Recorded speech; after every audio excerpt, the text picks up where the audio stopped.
And I'm going to clear the join screen now, but in case you missed it, the 5-letter code will remain in the upper right-hand corner of my screen. So at any time, if you lose connection, as I think we've all experienced from time to time as we work from home, you can always just head back to joinpd.com and enter that 5-letter code. I'm going to go ahead and get started, as I know we all have plenty of things to do this evening. Just want to make sure you know you're all in the right place. This is remote learning with Pear Deck. We are so happy that you are joining us this evening. Hopefully, even if you've used Pear Deck in the past, you will learn something new from us today. At very least, you're going to get a little bit of a prize if you sign up to get a giveaway.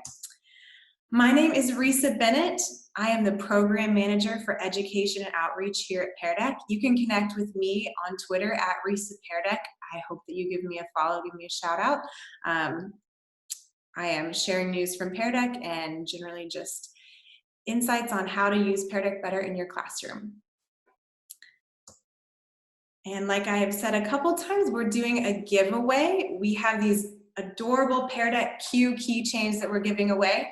All you have to do to get one of those is tweet at Pear Deck with hashtag QBold, and then also submit the form that you see here on this web slide. We want to make sure we capture your information right away so there's no delay in shipping.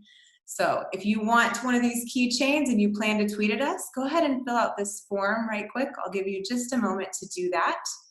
That palm tree view makes me wish that I was in California with you guys today. And no worries if you don't have time to fill out the form, we're going to keep moving, but you will receive a follow-up email after this webinar, and the form will be in there in case you didn't have time to submit all of your information. But make sure that you tweet at us this evening at Pear Deck with hashtag QBold for a chance to get one of these keychains. Okay, let's give you a little preview of what we're going to talk about this evening. We'll be here for just about an hour. We're going to cover how to build a Pear Deck lesson. We're going to discuss some best practices for using video conferencing to lead instruction. I'm going to give you some time to explore the student and teacher views of Pear Deck, and we'll take just a little bit to build your first lesson. So let's go ahead and get started. If you have questions along the way, feel free to put them in the chat. My colleague will be there responding to those, and then we'll have time at the end for some question and answer. So if you have big picture questions and you're comfortable saving them to the end, I'm happy to respond to you then. Otherwise, feel free to put them in the chat, and my colleague will respond as they come through. Let's get going. So right now you're experiencing Pear Deck like a student, so you're experiencing this magic of student engagement interaction, but I know that you're here because you are an educator and you want to know actually how to use Pear Deck in the classroom and maybe even how to create one. Installing Pear Deck as an add-on or an add-in is so simple. Adding interactivity to your slides is also very simple, and being able to present your lesson is equally simple. Just 3 simple steps here. I have the images on my screen for the add-on for Google Slides. If you're actually a Microsoft user, we also have options for you in PowerPoint Online, but we're going to keep it pretty focused on Google today, as I understand that most folks in California are using the G Suite. So in order to get Pear Deck, all you have to do is open the add-on through Google Slides. You just go to Google Slides, you see that add-ons menu, and you can install Pear Deck there. Then when you're ready to actually add the interactivity, you go through those same steps to open the add-on, and a little sidebar will open up next to your slides, and you can add interactive questions to your existing presentations or create them from scratch. When it's time to present your lesson, all you have to do is hit that green Present Lesson button that you'll find at the top of the Pear Deck sidebar. Just want to caution you that if you create all of that interactivity, but then you hit Present with the Google Slides button, you will still just have a flat slides presentation. So you'll want to make sure you hit Present Lesson with Pear Deck. And the experience that you had when you joined the webinar, when you joined my presentation, is exactly what happens after you hit Present Lesson. It creates that join experience. It prompts the students how to connect through joinpd.com, and then they're in the lesson just like you're here right now. So Pear Deck was created before this pandemic that we're in now, but Pear Deck also lends itself very well to remote instruction, just as it does to in-class instruction. So this is a pretty foreign experience for most of us. Most of us were teaching in brick and mortar classrooms and have had to make this transition. I just want to encourage you with a few best practices. These are probably things that you may have thought of or are on your radar, but it always helps to have them listed out in a concrete fashion. So the biggest thing that I can encourage you always, no matter what, is to choose the tools that you and your students are most comfortable using. I've been so proud of teachers during this time because I know that you are really stepping out of your comfort zone and trying new things, and I want you to keep that up. But we also know that this is a really unfamiliar time for students as well. So anything that you can do to create continuity with the tools that students are already using is also a great tip as well. I encourage you to be prepared, having your audio and visual already set up and your screen sharing set up several minutes before class starts. I think we've probably all caught ourselves thinking that things were going to work perfectly, and then at the last second, we couldn't get something to share or load. So build in plenty of time for yourself to have everything set up and ready when students start arriving. When in doubt, record those lessons, just like I'm recording this one right now. It's a great opportunity for a number of reasons. One, we know that sometimes attendance is becoming a problem during remote instruction, so having it recorded in case a student chooses not to or is perhaps unable to participate in the lesson, having that recording on hand that you can share is a really great idea. It's also helpful. I think we know that sometimes there are households where there's just one device and we can only spread that so thin with a house full of kids. So also just being able to accommodate the diverse needs of our students is important. Remember that when you're sharing your screen, you are sharing your screen. I would hate to imagine that some students would see the inside of your email or maybe your shopping cart or the text coming through from your family. Do what you can to silence those notifications, remove any open tabs or bookmarks to make sure that everything is clean when you're presenting. Like I said, we have a lot of diverse things happening with our students and also with our instruction. I'm curious right now if you would respond to this question on the screen. What best describes your current remote learning environment? Is it mostly asynchronous, mostly synchronous, or a combination of both? If you're new to Pear Deck, I'm going to show you a little bit of a peek behind the curtain with the presenter tools. So if you look at my shared screen right now, our screens match, but I can easily actually share the responses that are coming in real time. You may notice that there is no submit button when you go to answer the question, and I can see your answers coming in right here. What you also notice on your screen is that you cannot tell who answered what. All those answers are anonymous. And Pear Deck was created especially that way so that we could share responses and make students feel like they're not alone if they have a particular answer without feeling embarrassed to share that answer. So it looks like we mostly have a pretty good combo, and that is no surprise. I know that a lot of you are hosting office hours and also doing a lot of asynchronous work as well. So great work there. I have another question for you now. What devices do your learners have access to? Is it a smartphone or a laptop, maybe a tablet, maybe you don't know? Go ahead and use your drawing tools to circle, and you can circle as many as you want.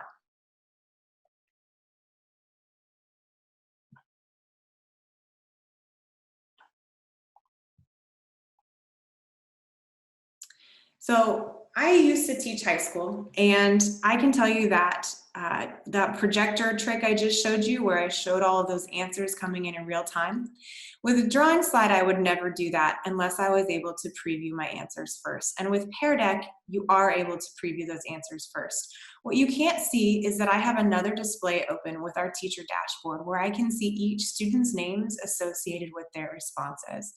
I'm going to take just a moment and I'm going to open up a different tab so you can see what I see. Normally, if you were my students, I would never show these responses because these are meant to be private, but for our purposes, so that you understand the power of the teacher dashboard, I'm going to show you what the teacher dashboard actually looks like. Give me just a moment here to exit my full screen. Okay, so right now you are still looking at the projector view and I have not shown answers. Now I'm going to click on my teacher dashboard view and suddenly you see that I have my slide drawer along the left so I know exactly which slide is coming next. I have my speaker notes in the bottom left and you can see here every student's name associated with their response. And so what I'm able to do before projecting is to look for any inappropriate behavior, or I can look for some exemplary answers. So here you see a few icons next to the names. I'm able to star my favorite answers like this. And now when I go over to my projector view and I show responses, only those answers that I starred come up on the projector view. This works in the brick and mortar classroom. This also works for synchronous instruction as well. We'll go more into the dashboard shortly. So now you're experiencing a draggable slide. You'll see a blue dot in the upper right-hand corner of your screen. Please take a moment and indicate your response to this question, whether you agree or disagree. Every student deserves a voice.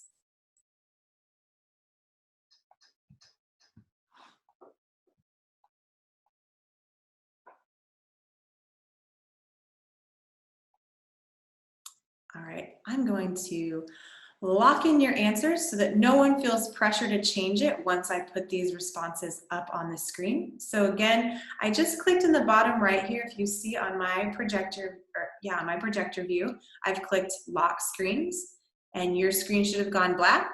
And in a brick and mortar classroom, you would have heard gasps as you no longer are able to drag your dot. But you're all muted, so I can't hear your reactions.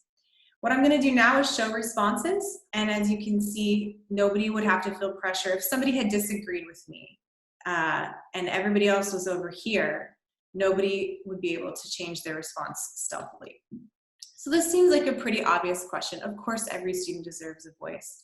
But here's my next question for you. Do you think that every student is heard? You can think about this strictly from your classroom, or you can think about this for your district, or you can think about it globally. But I am curious to know your answer. Do you think every student is heard? This time, I'm going to lock your screen again, but I'm going to give you 30 seconds to lock in your responses and really think about it. So on your screen and on mine, you'll see a counter going down. I chose for 30 seconds. This is plenty of time for you to process your responses. What you might not have seen is that if I hold down, there are 3 timer options if you look at my screen, a 30-second, a 1 minute, and a 3-minute. This is a great way to give students some boundaries about how much processing time they need. It's also a great way to get wiggles out for some of those more give me kind of questions that don't take a lot of thought, but maybe they just need to get their draggables shaken out. Okay, so once again, your screen is locked, but this time it was not without warning. Once again, I'm going to show responses. And we're kind of all over the map here. Yeah, we all believe that every student's voice should be heard, but it's a little harder to determine whether or not that is actually happening. And that is why Pear Deck was created. Pear Deck is intended to give every student a voice and every teacher deeper insight into their students' learnings. What I've been showing you for the last few minutes in highlighting what the projector view can do, where I can project responses anonymously, and then what I'm able to see as the teacher with the more granular information about students' names, is how Pear Deck is able to help address this idea that every student deserves to have their voice heard, and Pear Deck makes it possible. That's cool. Thank you. Okay, so I've talked to you a little bit about the projector view and the teacher view. I just want to clarify, Pear Deck operates with 3 views. The projector view is the one that is up on my screen where the information is being presented. But unlike a traditional classroom, which now that we definitely don't live in a traditional classroom,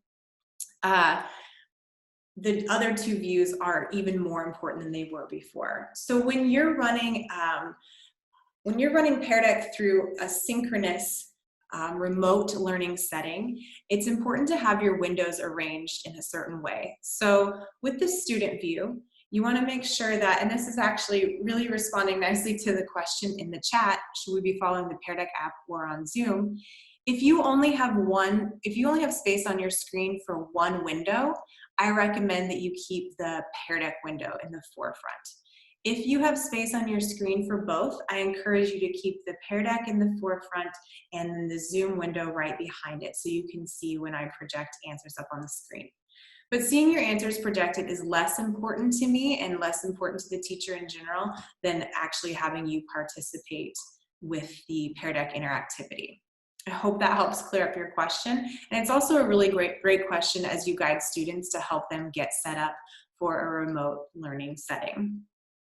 Meanwhile, the teacher view, now I showed you how to set this up with different tabs, but I also warned you that you wouldn't want to show the teacher dashboard to your students. So what I have set up on my system here is that I have my Zoom projector window here in the main screen, and then I have my teacher dashboard also open on a different device. If you have two displays, you could drag that over to the second display and only project this one window. Or if you just have a laptop display and you can't squeeze all those things and still see your students' faces, I highly recommend opening up the teacher dashboard on your smartphone or on a tablet. I even see on Twitter sometimes that some teachers get two laptops sitting up side by side. But if you don't have access to two laptops, you can use the teacher dashboard from any device that has Wi-Fi and a browser. Okay, so the things that I've been showing you so far have a lot to do with running Pear Deck through video conferencing in a synchronous instruction setting. But as your responses showed me earlier, you're doing a lot of instruction asynchronously as well. Pear Deck is built for both of those modes. You can launch Pear Deck into student pace mode straight away. If you know that the whole lesson or activity is going to be asynchronous, you can push it straight to your Google Classroom or put the link to the presentation in any LMS that you may be using, and students can access it there. Or you can also toggle to student pace mode partway through a lesson. You may launch it in presenter mode like I did now, and you can easily, down here in the bottom right, toggle over to student pace mode. We're not quite ready to do that, but here in a few moments, I actually am going to put you in student pace mode so that you can experience it like a student. And then I'll show you at that time what the teacher dashboard experience looks like for an asynchronous lesson. Before we get into that though, we've built a couple of new features since schools have closed to help your asynchronous instruction go more smoothly, for you to help yourself feel more connected to your students and vice versa. One of the things that we recently added is the ability to add audio. So instead of having to write out lengthy instructions on a slide, now you can put just the content that you want on a slide, and using the sidebar for Google Slides or PowerPoint Online, you can actually record your voice, add audio, and then when the student joins the lesson, they'll see the icon on the screen that says there's audio included, and they can listen to any verbal instructions you may be giving, or if you are a language teacher, any pronunciation you might be modeling. The second thing, well, and let me show you, I guess, how to do that really quick. So here in the sidebar, there's this new Add Audio button. You launch the Add Audio modal, you record your voice, and when you're done, you can save it and add it to your slide. There you are. And up here in the right is where you'll see that audio included indication. The second thing that we have added recently is the ability to respond to students with teacher feedback right during the lesson. This is possible both in presenter mode, like we're in now, or in student pace mode as well. You may recall that when we were on the teacher dashboard earlier, we won't see it here, I'll take you back one. Let's take you back here. I was starring responses. Over here with the dots, I can hide responses. And then in the middle, now you see the speech bubble. This is how I would provide feedback to my students. So all I would do here is click in, and I would type my feedback.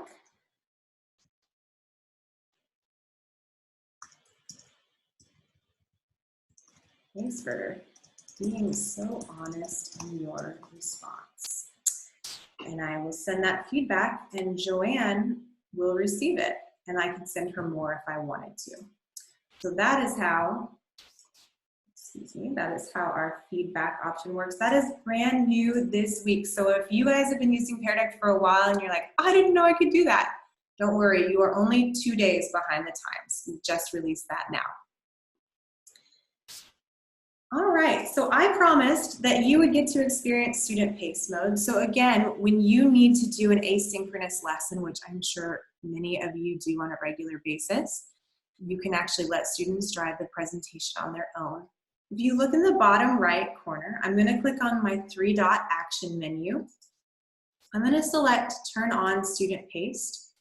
And you'll see that I could take this link and I could put it in any LMS, or I could email it, whatever I wanted to do, and hit OK, got it. And now in the bottom left of your screen, you should see toggle arrows that you can drive the lesson at your own pace. When you get to the stop sign, please stop.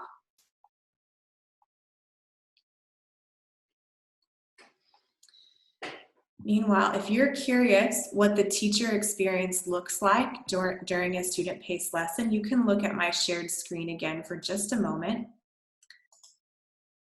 You'll see in my side here that I can see how many students are on each slide. I can also click on that number and see exactly who is on the slide, and I can see those students' responses as well. And again, we're in student pace mode, but I can still leave feedback for students as they go along. So I can see here how quickly people are progressing, and I can see one person has already gotten to the stop sign. That's great. And if any of you were going to go rogue and go past the stop sign, just know that I would know that. I won't judge you too harshly, but I would know.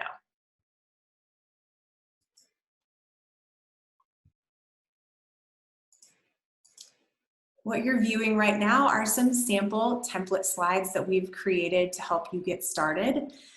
We have slide templates for different grade levels, different subject areas, and they are all fully editable. You can find all of those templates in the sidebar, or if you get to the second to last slide before the stop sign, you'll also see that you can preview all of the templates here on a landing page as well. Again, all of these templates are editable, so you could change the sentences, you could change the artwork, you could change the interactivity, whatever suits your needs. My goal is that you're inspired.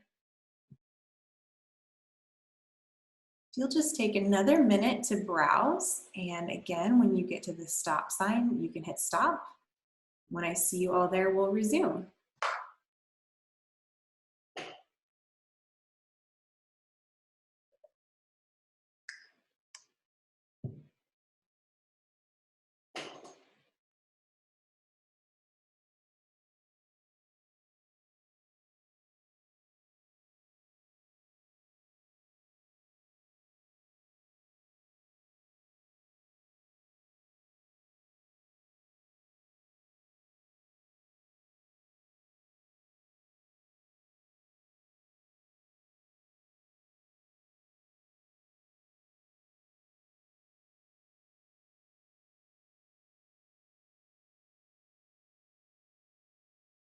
Let's take just another moment. Again, you're working towards the stop sign.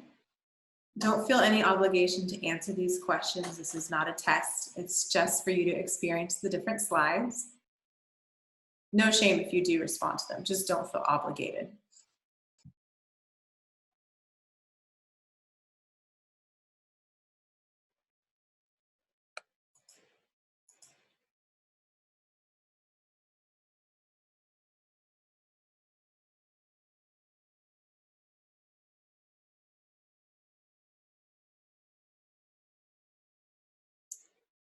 All right, looks like I may have lost a few of you. So in just a moment, I'm gonna end the student pace mode and it's going to bring you all back to the slide that I want you to be on. So if you haven't quite seen everything that you wanna see, give a few quick clicks to get through and see it all. I would hate for you to miss anything. That being said, you will receive a student takeaway at the end of this session. That'll be a Google Doc that'll have all these slides and all of your individual responses to those slides. That is one of Pear Deck's premium features that you'll get to preview after the session is over. Okay, I think we all have had plenty of time. I'm going to, again, if you want to see how I do this, at the bottom right of my screen, I'm just going to click on Stop Student Paste. And now you are all magically back synced up with the slide that I want you on. So since you've seen these, we'll scroll forward a little bit here.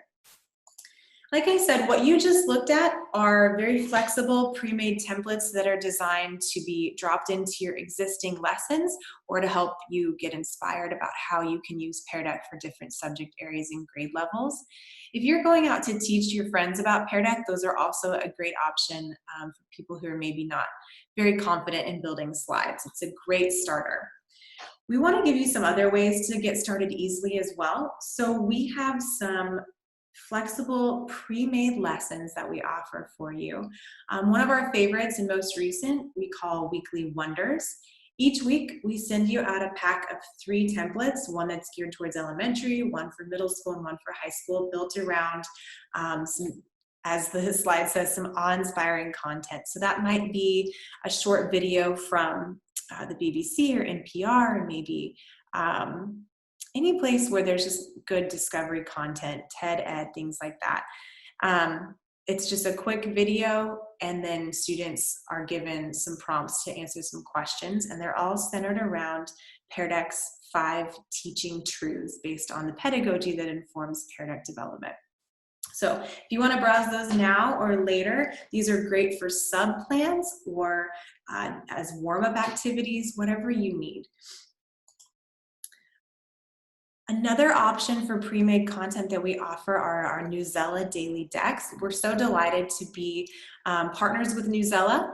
With these daily decks, we send you an email each week that has 5 articles and 5 pre-made sets of prompts with reflection questions about the articles.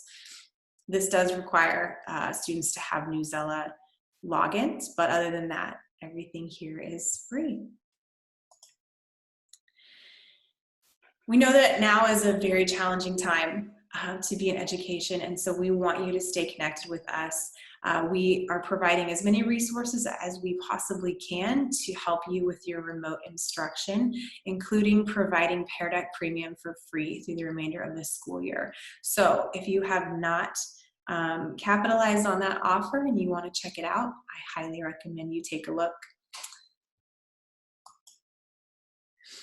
Like I said, we're trying to provide as many resources as possible. So what you're seeing on this page are options to help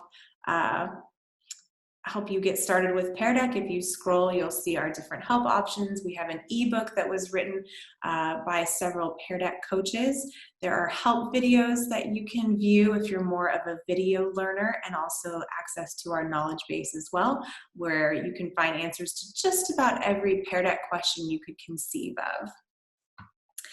And I see a question here about saving all these great links. The good news is at the end of this session, you will receive a Google Doc, and it'll include all of these slides right in your inbox. You don't have to save or bookmark anything. Everything that you see here, you'll see on that Google Doc to reference later.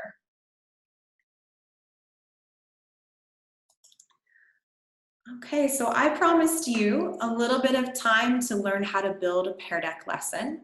So I'm gonna move away now from the Pear Deck presentation. You can still stay logged in if you would like, or if you want to open a second tab, that's fine. I'm gonna toggle over here and show you just how easy it is to add interactivity to any presentation and make it a Pear Deck. So if you're looking at my shared screen now, you see this is just a few slides that I already created. You can start from scratch. You can take your existing lessons. There are no rules. It's just, you need to have the add-on for Google Slides. So to get the add-on for the first time, if you have not yet installed it, here inside of Google Slides, you'll click on Add-ons. And if you hadn't installed it yet, you would go down to Get Add-ons. And luckily, Pear Deck pops up right here at the top. Of course, it's installed for me, but here it would say get or for free. So just click on get. And then once it's installed, you'll just have to authenticate your Google credentials. Once it's installed, when you go back to add-ons, you'll see it here, Pear Deck for Google Slides add-on. So I'm going to click that now. And as I promised you earlier, that opens up this lovely sidebar that will help you transform your lessons into interactive Pear Decks. So the slide that I'm looking at now is not interactive, but if I wanted to make this one interactive, I could change the question or change the prompt and choose from any of these 6 interactive slide types.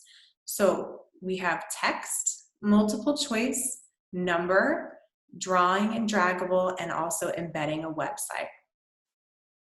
I do want to indicate to you that the drawing and draggable slides are premium features. Again, we're giving Pear Deck Premium away for free at this time. So if you want to play around with that, that is free to you for the time being.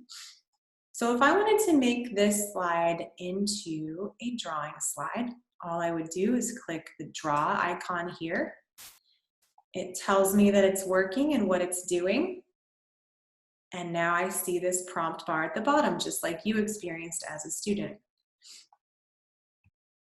Now let's say I wanted to make this slide into something else. I could, I'll show you how to make a draggable slide. So I want to make this a draggable slide. I'll click draggable.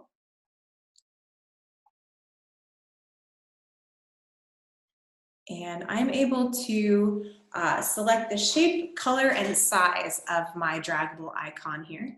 So the default here is a red dot, but let's say that I wanted to do something math related. You see we have some of these math icons here. We have numbers and some cute stuff like dogs and tacos and pears, or some punctuation as well. So I love the pear because I work at Pear Deck, so I'm going to choose that one. And I want my pear to be green because the pears that I eat are green. So I just clicked here on this color box to change the color. So I'll click green, and now you see the preview right here. So this is a preview of the size of the icon in relationship to what's on the slide. By using my drag here, you'll see that I can make the pear bigger or smaller depending on what I am going to use it for. You can add up to 5 draggable icons, as you can see here, and they all populate on the side. Again, you can decide on the size. Once I've customized my draggables to my liking, I'll hit Update Slide. And again, it is now transformed, and it prompts me here in the speaker notes what kind of slide it's going to be. I mentioned earlier that we have a template library. That's here at the top. If I click into our template library, I'll see lesson builders, things for bell ringers, temperature checks and exit tickets. We have some really lovely critical thinking prompts as well as social emotional learning templates.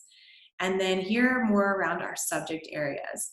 We are adding to these regularly, and we also take suggestions. If there's a subject area that you don't feel is represented that you would like to suggest, you may tweet at us at any time. We do take those into consideration. During remote instruction, I've seen a lot of social emotional learning prompts. I highly recommend that you check these out. It's a really great way to build connection with your students and to build classroom community even when you're far away. So if I was going to add a template in, these, again, they're pre-made. They have the artwork, they have the text, they have the interactivity.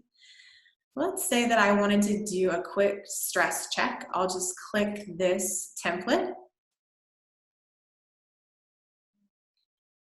And it will not overwrite any slides that I have already. It will just create a new slide for me.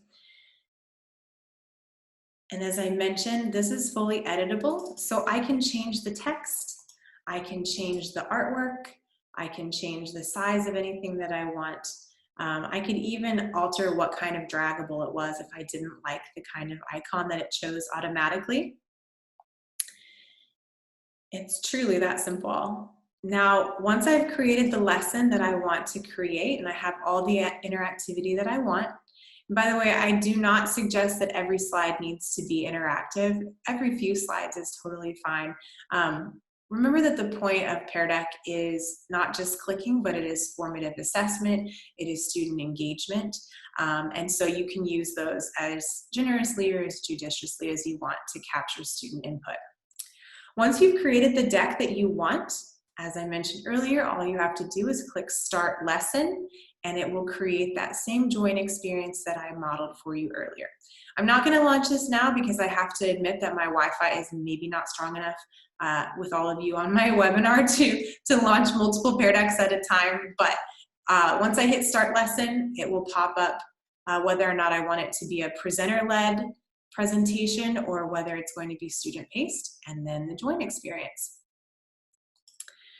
A few other quick things I would love to highlight to you. If we click here into the Hamburger menu, right now you join with your Google credentials. If for some reason you needed to switch and you were presenting to a group of PowerPoint users, you could go in here and change the settings. Or we also offer the opportunity to present or for students to join anonymously. I know in regular settings you maybe do not want to do that for security purposes, but if for any reason you are gathering highly sensitive information that you want to keep totally anonymous, you can just toggle off require student logins here, and each person who joined would be assigned an avatar, just a silly animal rather than seeing their names. This is also great if you're presenting to a group of people who you don't know, whether they have a Google login or a Microsoft login. Using anonymous allows people to join without either of those credentials.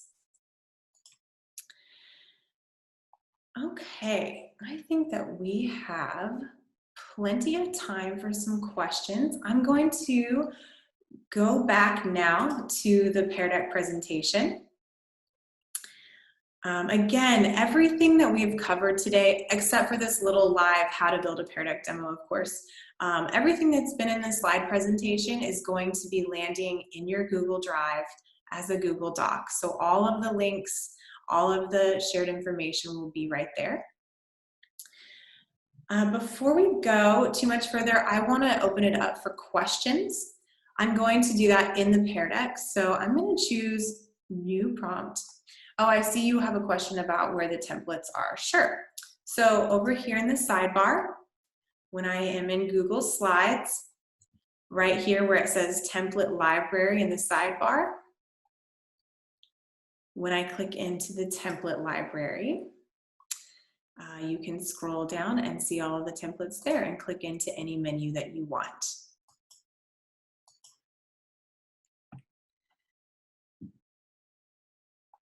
Okay, over here in the presentation, I'm going to open this up for some questions. I would love to see them in the Pear Deck. I know that you're asking them in chat right now, and that is generally totally fine.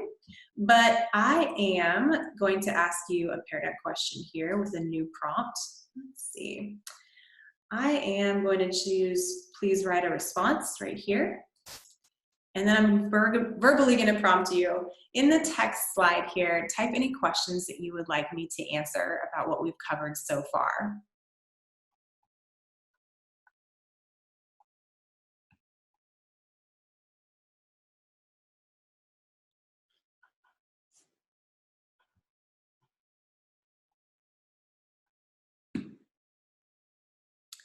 I'm going to go ahead and show your questions and start responding to them as they come through. Remember that they're anonymous, so don't feel self-conscious about whatever question you might have. And I will just be working my way through these.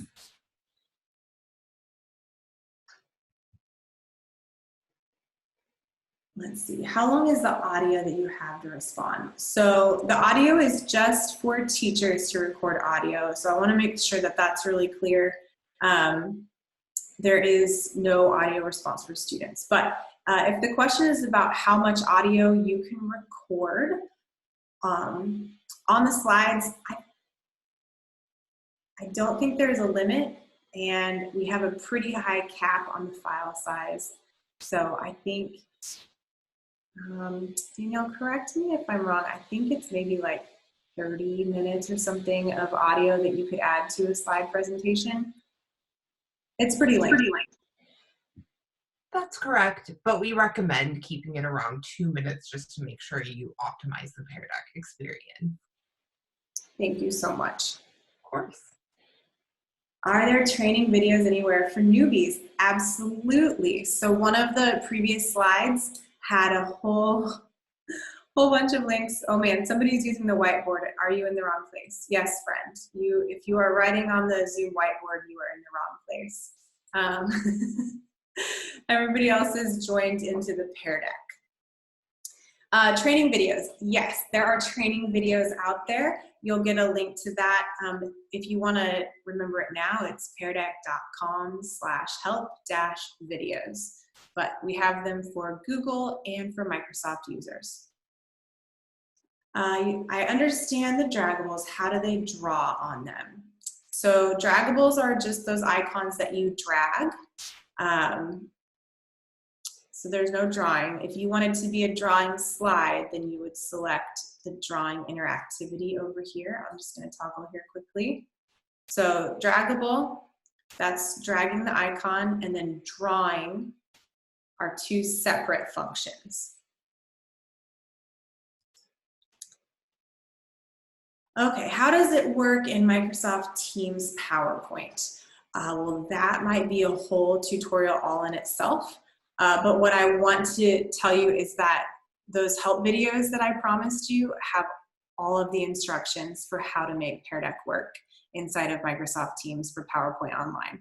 So I'd like to encourage you to go there just because trying to explain it quickly is probably not very feasible and probably wouldn't be very clear. I'm so glad you like the teacher feedback. That is fantastic. Looking forward to see how you access the takeaways. So what's going to happen with the takeaways, everyone, is that when I end this session, so I'll end the webinar and then I'll end my Pear Deck session.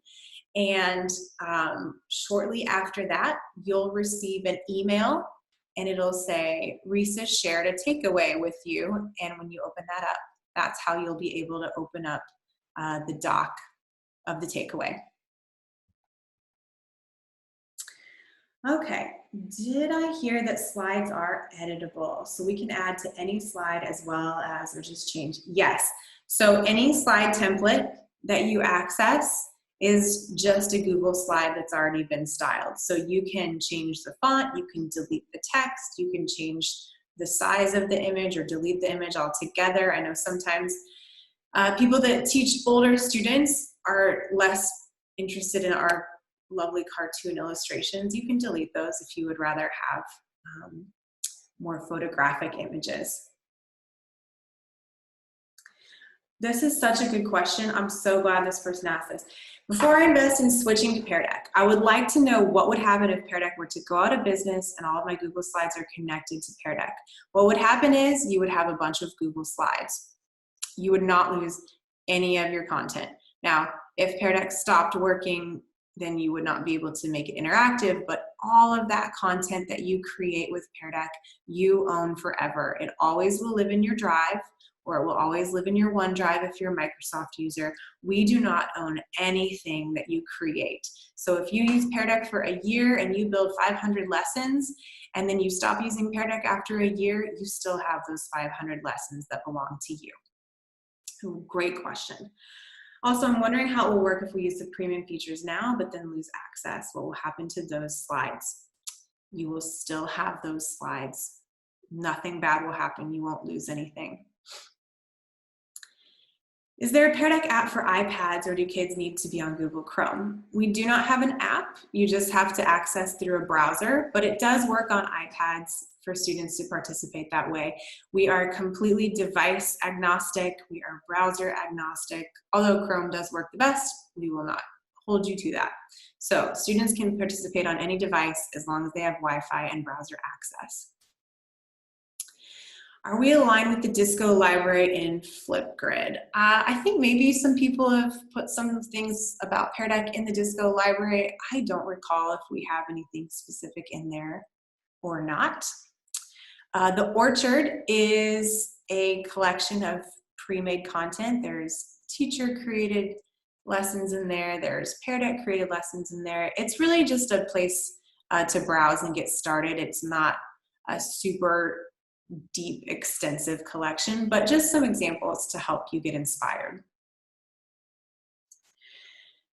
How do you access the Newsletter articles that are sent out weekly? Again, we have student takeaways for that. It's just so great. Everything is, if we went too fast through any of this, the good news is all of that is linked in the deck. So when you get your takeaway, all you have to do is scroll to the slide that talked about the Newsletter Daily Decks, and you'll be able to click that link and sign up for that weekly email. Is there a best practice for teaching younger students how to go between the Zoom session and a second tab? It's going to take some practice, and it's going to take knowing for each student what kind of device setup they have. Again, if they're doing their work on a tablet or a smartphone, you'll just want to make sure they're really comfortable in the Pear Deck interface only and not have them worry too much about the Zoom interface once they're signed in. But this is certainly something where the screenshot that I shared with you that showed how to have those windows lined up, you might share that with parents to help them support their students as well. What type of a file does a Pear Deck presentation make? It is a Google Slide file. It all happens inside of Google Slides, Google Drive. When you create a Pear Deck, it is a Google Drive, Google Slides file. Let's see, how do I add on Pear Deck? I selected it inside Google Slides and it took me to Suite. I'm not exactly sure what that means, and I apologize. That might be something Danielle can address in the chat, or also if you're not quite sure how to make your add-on install, you might also send an email to help@peardeck.com.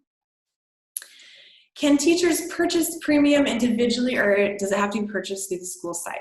You can absolutely purchase it individually. You can find that on our site. Of course, our preference is that teachers don't pay out of pocket. We would love for your school to purchase it so that you don't have to, but we know that that cannot always be the case. So the answer is yes, you can purchase it individually for an annual subscription and either pay monthly or annually.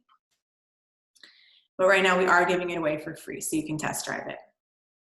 How much is premium when the free period is over? So an annual subscription is $149 a year. Let's see, I did mention we do have videos for beginners to Pear Deck. Yes, you can find those in your takeaways. Do I know a good math equation maker? Somebody just shared one with me and I don't recall off the top of my head. I apologize. You can tweet that question to us later and we will have the answer for you then. I'll make sure that we are armed with it. I apologize, I don't remember off the top of my head. If students access self-paced via Google Classroom and the avatars are showing instead of the names, what is the fix? In real time, there is no fix, but you'll want to go back to your settings. Remember I showed you over here. You can toggle on and off require student logins. I don't want to do it right now because I don't want to mess up what we have going on. But you would just make sure this is toggled on. You do want to require student logins. But once you've started the session, there's no way to switch it in between. So you would just want to be really careful before you launch your presentation to make sure that require student logins is on. Let's see. Yes, you can absolutely drop your Bitmojis into your slides if you want to. We do not prevent you from doing that. Do you need a special Pear Deck account to use it in Google Slides? When you install the add-on and connect your Google credentials, it automatically creates you a Pear Deck account. So the answer is yes, you do, but the path to get there is very easy. Student IDs cannot be used due to privacy. How does Pear Deck handle this? I'm assuming that you mean the Google credentials or the student login credentials. And if that is the case, then you'll want to use the anonymous mode instead if that's a strict rule at your school. We are COPA compliant, and the other one that you would want to know about compliant in terms of student privacy in the United States. You can also, on our website, search for our privacy statement as well if you are more curious about that. You did a presentation and the student said they couldn't type into the last couple of slides. What did I do wrong? I apologize. I would need more information on that situation, but that sounds like a challenge. So I would encourage you to send more information to help@peardeck.com, and our very lovely support team can help you troubleshoot more. Yes, our slides do work with Immersive Reader. I should have shown you that a little bit more, but yes, we have an extension for Immersive Reader that works both in Google Slides and in PowerPoint Online.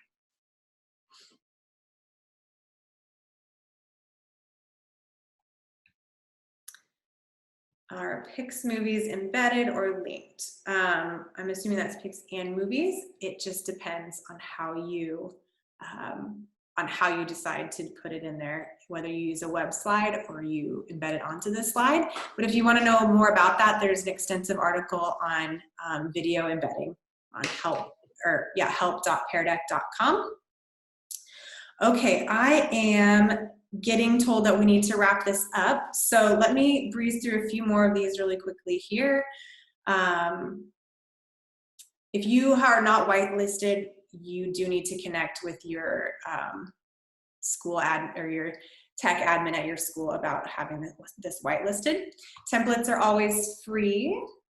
Let's see here. I'm so sorry I cannot answer more of your questions. I'm getting the wrap up, you guys, but you have all been amazing. Quickly, I want to let you know you can find us all of these places on Twitter, Facebook, Instagram, YouTube, and LinkedIn. If you have more questions that didn't get answered, feel free to send them to help@peardeck.com or tweet at us. We'd be happy to respond to any questions that you may have. You guys have been amazing today. Thank you for sticking with me. I know that we covered a ton of information in this hour, and we appreciate you so very much. If you want one of those keychains that we talked about earlier, please make sure that you tweet at Pear Deck and that you hashtag QBold, and then make sure that you've submitted that form to us. If you didn't get a chance to submit your information, just be sure that you check for the follow-up email coming from us tomorrow where you can submit your information there. Thank you all so much for being with us today. We appreciate you very much, and keep an eye out for that student takeaway shortly this evening.